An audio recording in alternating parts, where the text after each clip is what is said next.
Ok, dans cette vidéo, je te montrerai pourquoi la prospection ne te rapporte pas assez d'argent et comment tu peux enfin casser cette barrière pour aller chercher beaucoup plus de prospects qualifiés par semaine, beaucoup plus d'appels de vente qualifiés par semaine et donc plus de chiffre d'affaires sur le mois.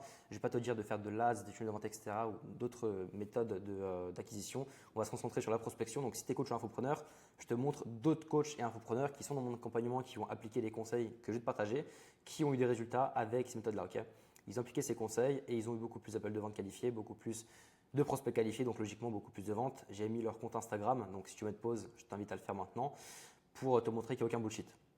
Le problème aujourd'hui, c'est que tu fais du volume en prospection, que tu crées même du contenu régulièrement, ou bien le plus important déjà, c'est que tu fais du volume parce que si tu ne fais pas de volume en prospection, c'est qu'il y a un problème. Si tu espères avoir des clients sans faire de volume en prospection, le souci peut commencer d'ici. Ok, donc, on part du principe que tu fais du volume ou que tu envoies un minimum de messages. Le problème, c'est que tu as moins de 5 prospects qualifiés par semaine, tu as moins de 30 appels de vente par mois, donc maximum 30 appels de vente, ou bien même si tu as plus, ce n'est pas forcément des appels qualifiés, et tu fais moins de 3 ventes en high ticket par mois. Parce que oui, aujourd'hui, tu devrais avoir une offre high ticket, ou bien au moins mid-ticket, mais si tu fais par exemple des offres, je sais pas, entre 300 et 800, 900 euros, si tu vas pas chercher au moins 500 euros sur tes ventes, c'est qu'il y a un problème. Donc, si tu es dans ce cas-là, dans cette situation où tu fais du volume régulièrement en prospection, que tu crées du contenu, mais que tu n'as pas assez de prospects qualifiés ni assez d'appels de vente qualifiés, c'est que tu n'as pas le bon système. Déjà, le premier truc à voir, parce que les conseils que je vais te partager, moi, la méthode que je vais te dire d'implémenter dans ton business, si tu n'analyses pas tes KPI, ça ne sert à rien de la mettre en place. Les KPI, c'est vraiment la base et dans chaque business physique, digital, c'est le truc le plus important qui puisse exister parce que c'est ce qui permet d'avoir des données et donc d'analyser tes données et donc de prendre des décisions stratégiques et non des décisions subjectives où tu te bases sur en fait rien quoi, sur du vide. Donc un tableau KPI, je te montre à quoi ça ressemble, hein. Ça ressemble à ça. Je sais exactement combien j'envoie de messages, mon nombre de réponses, mon taux de call proposé, mon taux de call réservé, ainsi de suite, jusqu'au closing, jusqu'au pitch de l'offre. C'est hyper important de suivre tes KPI, sinon tu ne peux pas savoir où tu vas et ton business il est juste flou. Maintenant, on va passer directement sur le système classique. Je l'appelais comme ça, j'ai mis des noms au hasard juste pour au moins que tu puisses comprendre ce que je vais te partager. Aujourd'hui, comment tu fais? Eh bien, en fait, tu demandes aux gens leur activité principale, tu demandes leur objectif, leurs douleurs, leurs obstacles. Est-ce que tu veux des conseils? Je te propose un call 100% gratuit, j'ai rien à te vendre, je suis juste là pour t'apporter de la valeur. Donc logiquement, tu as un R1 sans leadership, donc un appel découverte. Il faut vraiment déjà que tu suives cette structure-là.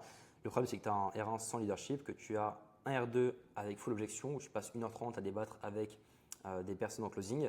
Et ce n'est pas vraiment ce que tu veux faire et ce n'est pas non plus ton métier. Tu vois, genre, tu es là pour apporter de la valeur et juste pour apporter une solution qui va changer la vie d'une personne. Si tu passes 1h30 à débattre, c'est qu'il y a eu un problème pendant le closing, pendant le R1 ou même pendant la prospection. Et c'est ce qui fait qu'un appel de closing, tu fais, on va dire, une vente sur 6. Et encore, je suis très gentil. J'ai eu des cas où des personnes faisaient une vente sur 10, une vente sur 20. Et ouais, je rigole pas avec ce système classique. Dans tous les cas, même si tu es nul en vente, tu feras toujours des ventes en suivant ce système-là, mais tu peux faire beaucoup plus de résultats juste en appliquant le système SMART. Vraiment, la vidéo va être très concise, très courte. C'est juste pour t'apporter un max de valeur. Donc, le système SMART, c'est quoi? C'est transparence. Donc, déjà, le problème de beaucoup de coachs infopreneurs, c'est qu'ils ne sont pas clairs dans leur démarche. Tu es là, tu prospectes quelqu'un, tu lui dis ouais, mais t'inquiète, tu peux apprendre quelque chose, je suis là pour te proposer de la valeur, pour t'apporter de la valeur.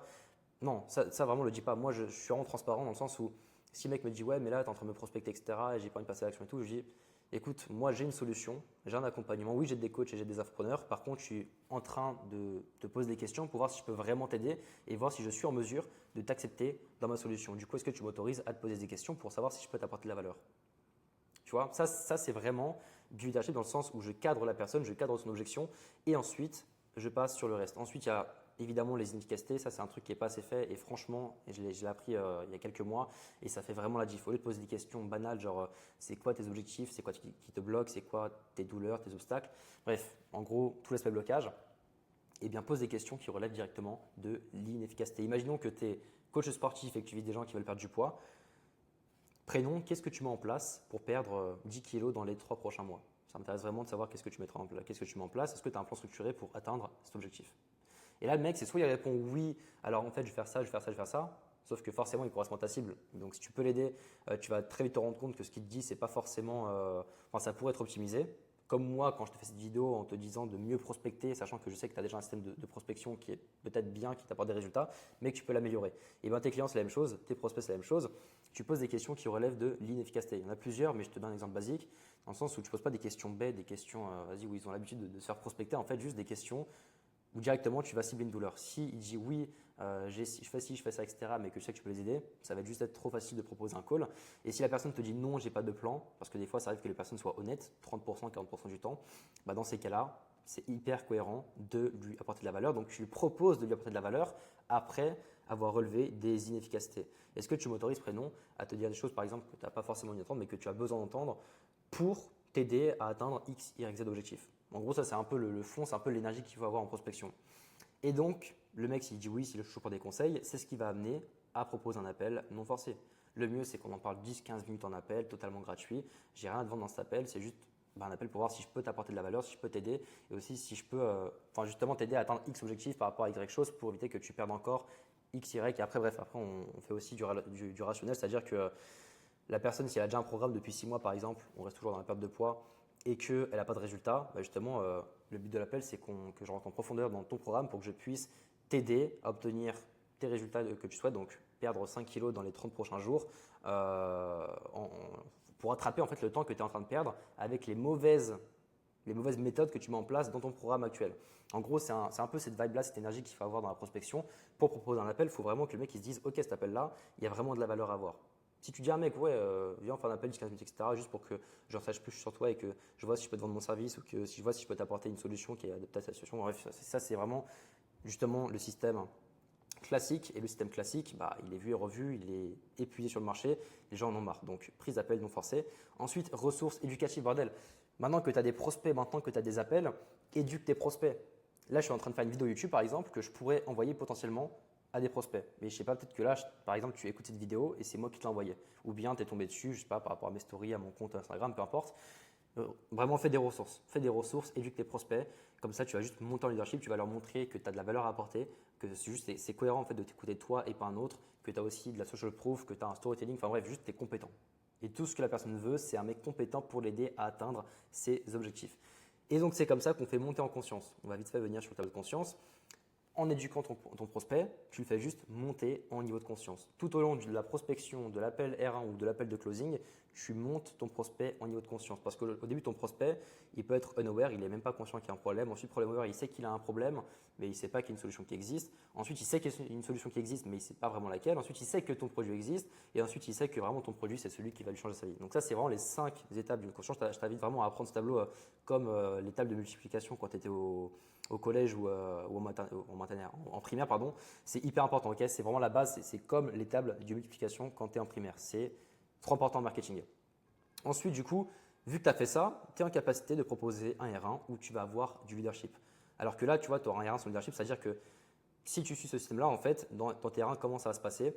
Le mec, il va te poser des questions. Ouais, c'est quoi ton offre? Ouais, c'est quoi ton programme? Ouais, j'ai envie de savoir ce que tu proposes. Là, tu n'as plus de leadership. À partir du moment où le mec te pose des questions, à partir du moment où c'est lui qui te pose des questions sur en plus ton offre, c'est que tu n'as plus de leadership. Alors que si tu cadres ton appel, tu es transparent, etc., genre vraiment, tu as cet aspect-là du mec qui va changer une vie, qui va apporter une putain de solution, bah logiquement, le R1, déjà en termes d'énergie, il va beaucoup mieux se passer et le gars t'écoutera et c'est toi qui poseras les questions, c'est pas lui. Et c'est hyper important le leadership, c'est ce qui fait que tu vas réussir à close beaucoup plus facilement. Et du coup, tu as un R de logique parce que la personne, si ton R1 se passe bien, si tu poses les bonnes questions, si tu creuses vraiment sa personne, ses finances, ses objectifs de manière très simple, très concise, bah en fait, tu sais que tu peux l'aider. Et si tu sais que tu peux l'aider, logiquement, un R de logique, c'est juste un R de logique, quoi. Le mec, automatiquement, il aura envie d'avoir un deuxième appel. Et toi, quand tu vas lui proposer un deuxième appel, il sera forcément hyper intéressé. Et c'est ce qui fait que tu vas passer à plus de 3 sur 6 de closing, c'est-à-dire que tu vas passer à plus de 50% de closing. J'ai mis ce chiffre-là, en vrai de vrai, je l'invente, mais je l'invente pas parce que si je te montre les résultats de mes clients, dont Lucas par exemple, son taux de closing, il est passé à 90%. Sur le mois de, là on est combien là? On est en mai. Sur le mois d'avril, ouais c'est ça, sur le mois d'avril, il a fait 9 closings sur 10. Parce qu'on a tout revu dans son système d'acquisition. On a revu son authoring, donc en gros, la manière d'éduquer ses prospects. On a revu son leadership, on a revu CR1, sa prospection, CR2, enfin bref, toute l'acquisition de A à Z. Et c'est ce qui fait qu'il a augmenté son closing très facilement. Donc il faut vraiment que tu suives le système SMART si tu veux arrêter d'avoir des prospects qui ne sont pas chauds, qui ne sont pas engagés, qui te posent trop de questions, etc. En fait, juste, tu n'as pas le lead. Et en plus, derrière, pour avoir des closings où tu passes 1h30 à contrer des objections pour au final que ça ne close pas. Et c'est frustrant, tu vois. Et en fait, tu mets toute ton énergie dans des prospects qui ne te rapportent pas de résultats. Et c'est pas, genre, c'est pas une mauvaise intention, tu vois. Genre, c'est OK, mais moi, je suis passé par là, mais mes clients sont aussi passés par là. Mais le souci, c'est que tu perds trop de temps et tu perds trop d'énergie alors que tu pourrais juste appliquer un système comme celui-ci, être beaucoup plus transparent, avoir beaucoup plus de leadership, être beaucoup plus concis dans ta prospection. Donc, en fait, envoyer limite moins de messages, passer moins de temps en appel, contrairement à tes concurrents, mais juste tellement c'est concis, tellement c'est clair en fait pour toi et ton prospect, bah, le taux de closing va augmenter sans forcément passer plus de temps à prospecter et passer plus de temps à éduquer tes prospects, à leur parler par message, etc. etc. C'est pas le but. Okay, tu as un business, au bout d'un moment, tu n'es pas salarié, donc tu es maître de tes résultats, tu contrôles ton business, tu contrôles tes prospects. Donc vraiment, il faut que tu aies cette montée de gamme en leadership, en prise de conscience et que tu fasses du coup la même chose pour tes clients. Donc voilà, c'était une petite vidéo full valeur, j'espère qu'elle t'a plu et on se dit à la prochaine pour une prochaine value asset.